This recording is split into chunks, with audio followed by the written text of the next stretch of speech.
Assalamualaikum warahmatullahi wabarakatuh. Saya Sri Astitin Aris dari kelas A2 dengan NIM B24061134. Di sini saya akan memaparkan tugas saya tentang alat kontrasepsi dalam rahim atau AKDR. Yang pertama, pengertian AKDR. AKDR adalah salah satu jenis kontrasepsi atau pengendali kelahiran atau biasa disebut IUD, adalah alat kecil yang dipasang di dalam rahim untuk mencegah kehamilan. IUD efektif dan dapat diandalkan bertahan selama 5 tahun atau lebih. Selanjutnya, jenis-jenis AKDR ada copper releasing, terbagi menjadi 3, yaitu copper T380A, Nova T, dan Multilot 375. Kemudian ada progestin releasing, terbagi 3, yaitu ada Progestaser, Levonova, Mirena. Kemudian cara kerja AKDR. Cara kerja AKDR yaitu mencegah mempengaruhi implantasi sebelum ovum mencapai ke ovum uteri dan menghalangi implantasi embrio pada endometrium. AKDR mencegah terjadinya sterilisasi. Tembaga pada AKDR menyebabkan reaksi inflamasi steril, toksik buat sperma sehingga tidak mampu untuk fertilisasi. Manfaat pemasangan AKDR yaitu efektivitasnya tinggi, segera efektif setelah pemasangan, dan efek sampingnya sedikit. Metode jangka panjang atau perlindungan sampai 10 tahun jika menggunakan tembaga T380A. Kemudian tidak mengganggu proses senggama. Kemudian kesuburan cepat pulih setelah AKDR dilepas dan tidak mengganggu produksi ASI. Efek samping pemasangan AKDR. Yang pertama, perubahan siklus haid pada umumnya 3 bulan pertama dan akan berkurang setelah 3 bulan. Yang kedua, haid lebih lama dan banyak, perdarahan menstruasi yang lebih banyak atau lebih lama dari normal, lebih dari 8 hari. Pada keadaan ini, AKDR tidak perlu dilepaskan kecuali bila perdarahan terus berlangsung sampai lebih dari 8-10 minggu. Yang ketiga, perdarahan spotting atau perdarahan bercak antara menstruasi. Yang keempat, pada pemakaian AKDR sering dijumpai adanya keputihan yang mungkin merupakan akibat dari terjadinya reaksi awal terhadap adanya benda asing.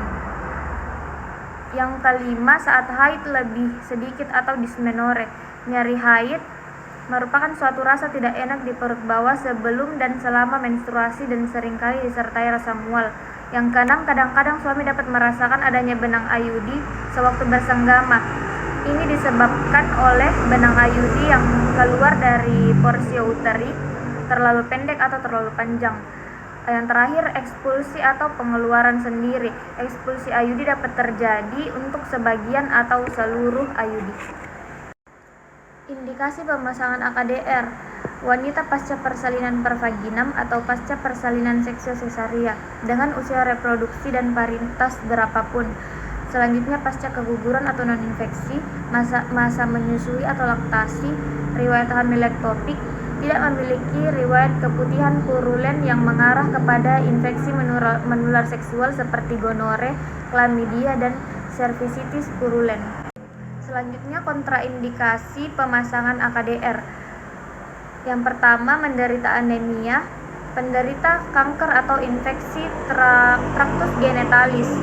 Yang kedua, memiliki kavum uterus yang tidak normal. Yang ketiga, menderita TBC pelvic, kanker serviks, dan menderita HIV/AIDS. Yang keempat, ketuban pecah sebelum waktunya.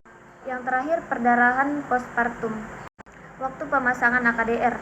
Alat kontrasepsi dalam rahim dapat dipasang setiap waktu dalam siklus haid atau menstruasi.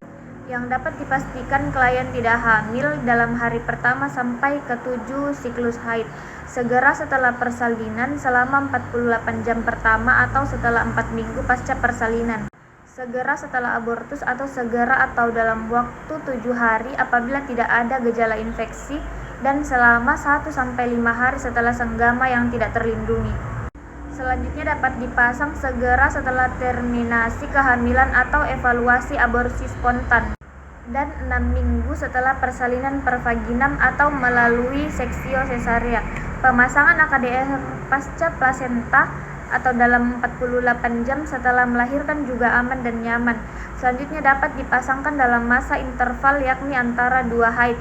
Jika dipasang setelah ovulasi, harus dipastikan wanita tidak hamil atau mereka yang telah memakai cara-cara kontrasepsi lainnya. Terima kasih.